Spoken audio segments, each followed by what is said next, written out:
So today we're going to be talking about overfeeding. So overfeeding is really, really easy to achieve without knowing it. So myself, I used to do it all the time because I didn't have the knowledge, and that's why we're here today and on all of our videos to let you guys know, the ins and outs, the do's and don'ts. There's never really a wrong way to do it. Everybody likes their pet, whether they be skinny or a little plumpy. They're your pets and they're perfect the way they are. But we want to try to keep them as healthy as possible, as slim, and all around health is very important, so that they're happy when they get to their golden years. So don't overfeed your pets, especially with treats.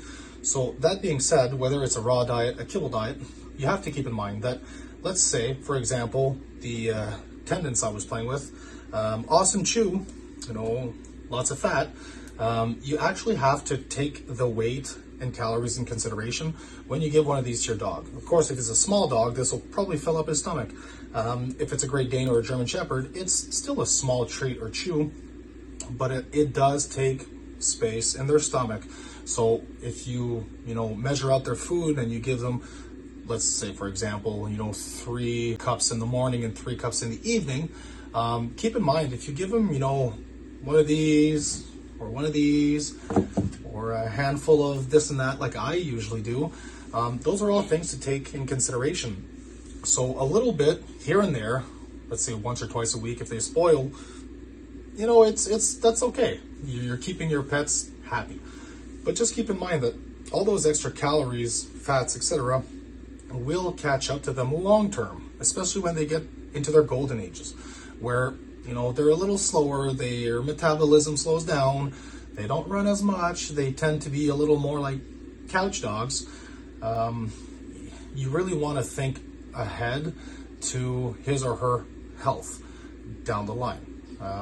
So again, guys, just try to keep in mind, whether it be a dry cookie treat you're giving him, a turkey neck, an antler, it's not so bad because they're really not going to eat it one shot. That really just stimulates their, mental to stay active, take out the chewy instinct. But for example, even this bone, you're saying, there's not much on this bone that they can chew, but that's not true. Most dogs will actually take a chunk of the bone off, eat it into smaller pieces, and ingest a pretty substantial amount of weight during the day while you're gone and they're trying to keep busy. So overall, just try to keep count and not overfeed them, especially when it comes to treats like bully sticks, right? Bully sticks are really high in fat, really high in calories. They'll pack on the pounds, trust me. If you want to give them a lot of something, you can always go with carrots, really low fat alternatives. The only thing with that, again, is you got to watch your sugar. So you got to think of, as their health, just like yours, balanced as much as possible. So I'm not saying underfeed them. I'm just saying, keep track of how many treats you give your dogs.